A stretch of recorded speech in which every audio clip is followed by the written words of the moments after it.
ठीक है, कोण, रेखीय युग्म और क्या पढ़ने वाले हैं, एवं तिर्यक। तो सबसे पहले मैं आपको बता देना चाहूँगा कि कोण के बारे में हमने अच्छे तरीके से पढ़ लिया। पिछली क्लासेस में भी आपने कोणों के बारे में बहुत अच्छे तरीके से जानकारी प्राप्त कर ली थी कि किस तरीके से कोण होते हैं, ठीक है, और किस तरीके से कोणों को विभाजित किया गया है, किस तरीके से कोणों को विभाजित किया गया, अलग अलग तरीके से कोणों को अगर हम बात करें तो टोटल 7 प्रकार के क्या रहते हैं, कोणों के प्रकार होते हैं। और अगर हम त्रिभुजों में बात करें तो 3 प्रकार के हमें कोण मिलते हैं, ठीक है, त्रिभुजों में बात करें तो 3 प्रकार के हमें क्या बोलते हैं, कोण मिलते हैं, अधिक कोण, न्यून कोण और क्या बोलते हैं आपका एक समकोण मिलता है। उसी तरीके से कोण, अगर सिर्फ कोणों के बारे में बात करें तो कोणों के बहुत सारे प्रकार होते हैं, जैसे कि एक आपका शून्य कोण होता है, दूसरा आपका सरल कोण होता है, तीसरा आपका न्यून कोण होता है, फिर समकोण होता है, फिर अधिक कोण होता है, बृहद कोण होता है, फिर उसके आगे बृहद कोण के और आगे जो लास्ट कोण होता है वो परिवृत्त कोण होता है, जिसके कोणों का मापन होता है 360 अंश के योग के बराबर होता है। तो वो गए कोणों के प्रकार के बारे में। तो आप अच्छे तरीके से जानते हैं कि कोण क्या होती है, किस तरीके से बनती है, और कोण का मतलब होता है जो दो भुजाएं होते हैं, उन दोनों भुजाओं के बीच का झुका हुआ भाग आपका क्या कहलाती है, कोण कहलाती है, ठीक है, झुका हुआ भाग क्या कहलाती है, आपका कोण कहलाती है। यहाँ हम एक युग्म, रेखीय युग्म के बारे में बात करने वाले हैं और तिर्यक रेखा के बारे में भी बात करने वाले हैं। कोण के बारे में आपको समझ में आ गया होगा। अब हम कहते हैं कोणों के युग्मों के बारे में।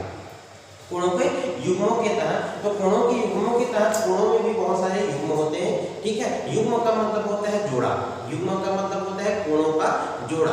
कोणों का क्या होता है, एक जोड़ा होता है जिसे हम बोलते हैं कोणों का युग्म बोलते हैं। तो सबसे पहले मैं बताना चाहूंगा कोणों के युग्म के तहत सबसे पहले हम आसन कोण के बारे में बात करते हैं। तो आसन कोण होती क्या है, आसन कोण ऐसे कोण होते हैं जिसमें हम क्या करते हैं, एक उभयनिष्ठ भुजा के दोनों ओर एक शीर्ष बिंदु पर बने दो कोण जो दिखाई देते हैं वो आपका क्या कहलाती है, एक आसन कोण कहलाती है। और यहाँ आपको आसन कोण 2 युग्मों में ही प्राप्त होती है। आसन कोण जो होती है 2 युग्मों में ही प्राप्त होती है, चाहे वो किसी भी तरीके के कोण हो, उसमें आपको एक 2 युग्म मिलेंगे, यानी 2 कोण मिलेंगे, वही आपका क्या कहलाती है, आसन कोण कहलाती है। और आसन कोण में कोणों के मापन जो होते हैं 180 अंश के योग के बराबर भी होता है। जैसे कि यहाँ मैंने एक सरल रेखा ली हुई है, जैसे भी एक ली हुई है, और इसमें एक मैंने एक द्विकोण बना दिया, ठीक है। और यहाँ क्या बोला गया है, उभयनिष्ठ भुजा के दोनों ओर एक शीर्ष पर बने 2 कोण, उभयनिष्ठ भुजा के दोनों ओर एक शीर्ष पर बने 2 कोण। अब ये हो गया आपका, देख सकते हैं, एक मैंने भुजा बना दिया है, इसका नाम O, इसका नाम B, इसका नाम A और इसका नाम C।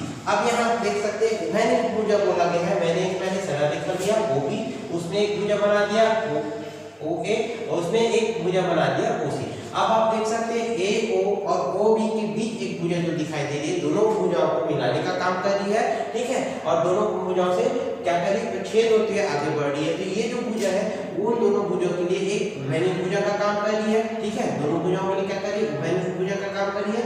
और ये जो भुजा है मिलने पर दोनों तरफ आपको 2 कोण दिखाई दे रहे होंगे, दोनों तरफ आपको क्या दिखाई दे रहे होंगे, 2 कोण दिखाई दे रहे होंगे। तो यहाँ आसन कोण के हम किस तरीके से परिभाषित कर सकते हैं, बता देना चाहूंगा कि उभयनिष्ठ भुजा के दोनों एक शीर्ष बिंदु पर बने 2 कोण, उभयनिष्ठ भुजा के दोनों एक शीर्ष बिंदु पर बने 2 कोण आपका क्या कहलाती है, आसन कोण कहलाती है। यहाँ चित्रों के द्वारा समझाना चाहूंगा, उभयनिष्ठ भुजा OB और उभयनिष्ठ भुजा OC, उभयनिष्ठ भुजा OC के दोनों ओर शीर्ष बिंदु क्या है आपका, O है, शीर्ष बिंदु O पर बने 2 कोण, शीर्ष बिंदु O पर बने 2 कोण, 2 कोण क्या होगा, AOC और एक कोण क्या होगा, COB, ठीक है। ये आपका पहला कोण हो गया, ये आपका दूसरा कोण हो गया। तो उभयनिष्ठ भुजा OC के दोनों ओर शीर्ष बिंदु O पर बने 2 कोण AOC और COB आपका क्या कहलाएगी, आसन कोण कहलाएगी। क्या कहलाएगी, आपका एक आसन कोण कहलाएगी। आसन कोण मतलब क्या होता है, आपको इस तरीके के अगर कोण दिखाई देते हैं तो आप स्पष्ट रूप से बता सकते हो कि क्या है, वो आसन कोण है। और यहाँ आपको कोणों का 2 युग्म दिखाई दे रहा है। कोणों का क्या दिखाई दे रहा है, 2 युग्म दिखाई दे रहा है। युग्म का मतलब होता है आसान सी भाषा में एक जोड़ा होता है, जिसको हम एक युग्म भी बोलते हैं, ठीक है। तो यहाँ परिभाषित हो गया कि आसन कोण क्या होती है। आसन कोण का मतलब एक बार भी बताना चाहूंगा, आसन कोण का मतलब होता है उभयनिष्ठ भुजा के दोनों एक शीर्ष पर बने 2 कोण कोण जो होते हैं वही आपका आसन कोण कहलाती है, और आसन कोण के कोणों का मापन भी 180 अंश के योग के बराबर भी होता है। ठीक है, ये हो गया आपका दूसरा हो गया। अब इसके बाद हम बात करते हैं रेखीय युग्म के बारे में। इसके बाद हम बात करते हैं रेखीय युग्म के बारे में। तो रेखीय युग्म क्या होती है? जिस तरीके से आपको आसन कोण दिखाई देते हैं उसी तरीके से आप एक रेखीय युग्म को भी परिभाषित कर सकते हैं। रेखीय युग्म को भी क्या कर सकते हैं? परिभाषित कर सकते हैं, यानी आसन कोण को लेकर आप रेखीय युग्म को भी आसान तरीके से परिभाषित कर सकते हैं। रेखीय युग्म जो होती है, रेखा का मतलब होता है एक सरल रेखा, नाम से पता चल रहा है। रेखीय युग्म मतलब रेखा, रेखाओं में एक कोणों का युग्म जो होता है वही आपके क्या कहलाती है? रेखीय युग्म कहलाती है। अगर साधारण सी परिभाषा में बोले तो रेखीय युग्म मतलब रेखा में जो विभाजित भाग होता है वही आपका क्या कहलाती है? एक रेखीय युग्म। ठीक है, तो इसको हम परिभाषित किस तरीके से कर सकते हैं, आइए देखते हैं। तो रेखीय युग्म क्या होती है? सरल रेखा में ऐसे दो आसन कोण के मापों का योग 180 अंश के योग के बराबर होता है। सरल रेखा में ऐसे दो आसन कोण के मापों का योग 180 अंश के योग के बराबर होता है। तो उस तरीके की जो आकृति आपको दिखाई देती है वो आपका एक रेखीय युग्म कहलाती है। वो आपका क्या कहलाती है? एक रेखीय युग्म कहलाती है। रेखीय युग्म किस तरीके से होगा चित्र के माध्यम से समझाना चाहूंगा। यानी आसन कोण की रेखीय युग्म की परिभाषा क्या होती है? जब दो आसन कोण के कोणों के मापन 180 अंश के योग के बराबर होता है तब उसे हम क्या बोल सकते हैं? कि रेखीय युग्म बोल सकते हैं। यानी कभी भी आप देखेंगे कि कहीं भी आपको एक रेखा पर एक उभयनिष्ठ भुजा के दोनों ओर बने कोणों का जो मापन है 180 अंश के योग के बराबर होगा, तो वह आकृति आपको क्या कहलाएगी? एक आपका रेखीय युग्म कहलाएगी। वह आकृति आपका क्या कहलाएगी? रेखीय युग्म कहलाएगी। किसी भी तरीके से हो सकता है, यहाँ आप देख सकते हैं इस तरीके से मैंने बना दिया है, या आप दूसरे तरीके से भी देख सकते हैं, इस तरीके से भी देख सकते हैं आप। ये हो गया। तो किस तरीके से भी आप इसको समझा सकते हैं कि रेखीय युग्म क्या होती है। ठीक है, यहाँ आप देख सकते हैं एक रेखा दिखाई दे रहा है। अब रेखा में एक उभयनिष्ठ भुजा के दोनों बने कोणों का मापन, उभयनिष्ठ भुजा के दोनों बने कोणों का जो मापन है 180 अंश के योग के बराबर है। कितना है? 180 अंश के योग के बराबर है। तो इस तरीके की आकृति आपका क्या कहलाएगी? एक रेखीय युग्म कहलाएगी। ये इस तरीके से हो गया। आप इस तरीके से भी बना सकते हैं। ठीक है, आप इस तरीके से भी बना सकते हैं। तो अलग अलग तरीके से आप इस तरीके से आप आकृति बनाएंगे और वहां आप दोनों जो उभयनिष्ठ भुजा के दोनों जो कोणों का मापन है, यदि आपका मापन 180 अंश के योग के बराबर होता है तो वहां आपका क्या होगा? रेखीय युग्म होगा। वहां आपका क्या होगा? रेखीय युग्म होगा। तो परिभाषा क्या होती है? जब दो आसन कोण के कोणों का मापन 180 अंश के योग के बराबर होता है तब उसे हम क्या बोलते हैं? रेखीय युग्म बोलते हैं। तब हम उसे क्या बोलते हैं? एक रेखीय युग्म बोलते हैं। नेक्स्ट है आपका, देख सकते हैं शीर्षाभिमुख कोण। नेक्स्ट आपका क्या है? शीर्षाभिमुख कोण। तो शीर्षाभिमुख कोण क्या होती है? यहाँ बताना चाहूंगा। शीर्षाभिमुख कोण, शीर्षाभिमुख कोण का मतलब होता है ऐसे दो सरल रेखा। ठीक है, ऐसी दो सरल रेखाएं या रेखाखंड जब वह एक दूसरे को किसी बिंदु पर काटती है, एक दूसरे को किसी बिंदु पर काटती है, तो आपको वहां कितने कोण दिखाई देते हैं? 4 कोण दिखाई देते हैं। आप देख सकते हैं एक दो रेखा, मैंने रेखा ले लिया, रेखाखंड ले लेते हैं। ठीक है, दो रेखाखंड या रेखा ले लेते हैं जिसको मैंने नाम दे दिया A, B, C और D। A, B, C और D। अब वो दोनों रेखाएं जो है किसी बिंदु पर दोनों को क्या करती है? एक दूसरे को परिच्छेद करती है। किसी बिंदु का मतलब क्या है? O से है। किसी बिंदु का मतलब क्या है? O से है। यानी यहाँ क्या हो रहा है? रेखाखंड AB और रेखाखंड CD एक दूसरे को कहां पर परिच्छेद करिए? बिंदु O पर परिच्छेद करिए। और परिच्छेद करने के साथ साथ आपको कितने कोण दिखाई दे रहे हैं? 4 कोण दिखाई दे रहे हैं। और 4 कोण में से 2 कोण ऐसे हैं जो एक दूसरे के विपरीत आपको दिखाई दे रही होगी। देख सकते हैं आप 2 और 4 एक दूसरे के विपरीत है। उसी तरीके से 1 और 3 क्या है?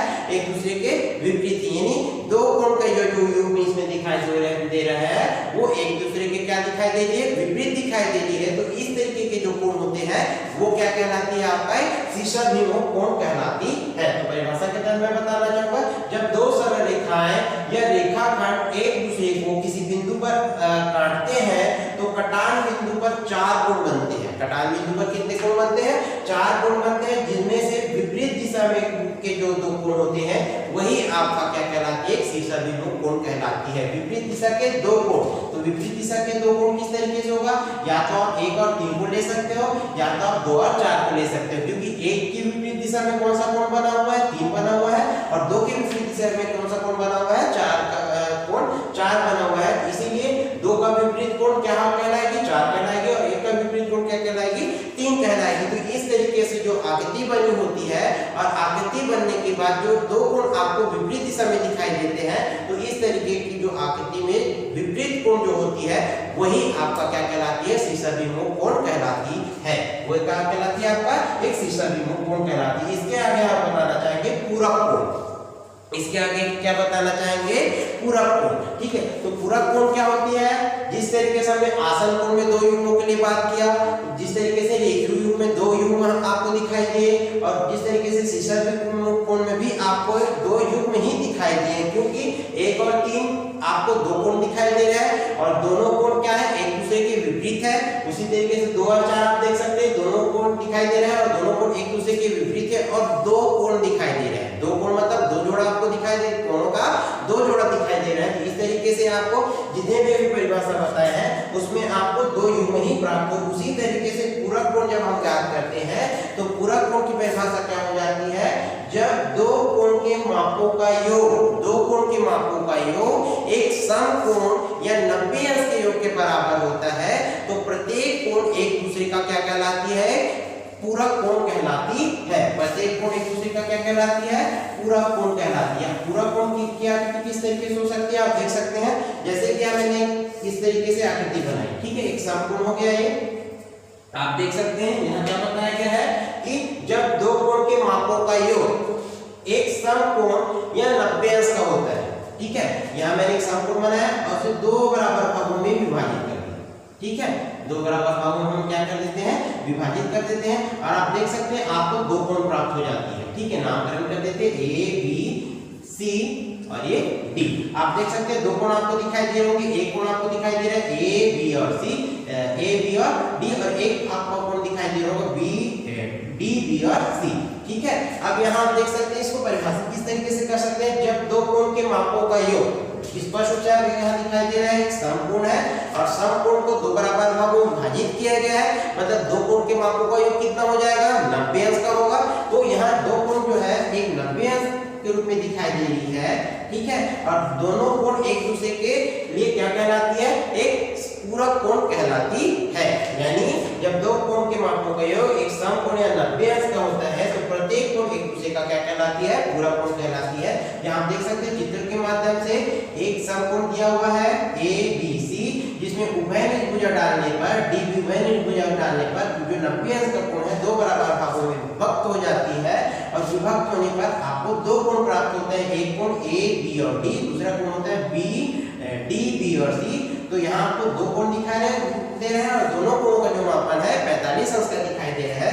तो यहाँ कोण D B C, कोण A B D का क्या कहलाएगी, पूरक कोण कहलाएगी। क्या कहलाएगी, एक पूरक कोण कहलाएगी। तो परिभाषा हो गया कि जब 2 कोण के मापों का योग एक समकोण होता है या 90 अंश का होता है, तो प्रत्येक कोण एक दूसरे का क्या कहलाएगी, पूरक कोण कहलाएगी। ये हो गया पूरक कोण के बारे में। इसी तरीके से एक कोण और होता है जिसको हम बोलते हैं समपूरक कोण। क्या बोलते हैं, समपूरक कोण। अब समपूरक कोण किस तरीके से होती है, आपको पता होगा कि सरल रेखा पर कितने अंश का कोण बनता है, 180 अंश का कोण बनता है। सरल रेखा पर कितने अंश का कोण बनता है, 180 अंश का कोण बनता है। यहाँ में संपूरक कोण को पढ़ना है, जिस तरीके से आसन कोण को आपने पढ़ा, जिस तरीके से रेखीय कोण के बारे में आपने पढ़ा, ठीक है, उसी तरीके से संपूरक कोण में क्या होता है, जब 2 कोण के मापों का योग 2 समकोण, ठीक है, 2 समकोण या 180 अंश के योग के बराबर होता है, तो प्रत्येक कोण एक दूसरे का क्या कहलाती है, एक आपका समपूरक कोण कहलाती है। यहाँ देख सकते हैं सरल रेखा है, सरल रेखा पर एक उभय निजभुजा हम ले लेंगे इस तरीके से, ठीक है, इसको नाम दे देते हैं, ठीक है, और ये बिंदु दे देते हैं O। अब यहाँ सरल रेखा पर उभय निजभुजा जो है C O है, और दोनों तरफ कोणों का मापन जो है एक 90 अंश के योग के बराबर दिखाई दे रहा है। ये जो दोनों कोण है एक दूसरे का एक क्या कहलाएगी, आपका समपूरक कोण कहलाएगी। क्या कहलाएगी, समपूरक कोण कहलाएगी। तो परिभाषा क्या हो जाता है, जब 2 कोण के मापों का योग 2 समकोण या 180 अंश के योग के बराबर होता है, तो प्रत्येक कोण एक दूसरे का समपूरक कोण कहलाती है। ये हुई आज के क्लास में हमने बताया कोणों के बारे में, कोणों के युग्मों के बारे में, ठीक है, और एक है आपका तिर्यक रेखा। एक क्या है आपका तिर्यक रेखा। तो तिर्यक रेखा के बारे में आप अच्छे तरीके से जानते हैं। जब दो कोण क्या होती है, जब दो कोण एक दूसरे, ठीक है, वह रेखा जो एक ही तल पर दो या दो से अधिक रेखाओं को अलग अलग बिंदुओं पर छेद करती है। वह रेखा जो एक ही तल पर दो या दो से अधिक रेखाओं को अलग अलग बिंदुओं पर क्या करती है, छेद करती है। तो इस तरीके की जो रेखाएं होती है वो आपका क्या कहलाती है, तिर्यक रेखा कहलाती है। उदाहरण के लिए आप देख सकते हैं, इस तरीके से मैंने 3 रेखा ले ली अलग अलग तरीके से और एक तिर्यक रेखा डाल देते हैं और एक ही तल पर अलग अलग भाग में वो सभी रेखाओं को क्या करती है, छेद करती है। तो ये जो रेखा वो आपका क्या कहलाती है, तिर्यक रेखा कहलाती है। वो क्या कहलाती है, आपका तिर्यक रेखा कहलाती है। तो आज की क्लास में हमने बताया आपको कोणों के बारे में, कोणों के रेखीय युग्म के बारे में और तिर्यक रेखाओं के बारे में। तो आज का क्लास में यही समाप्त करते हैं। धन्यवाद।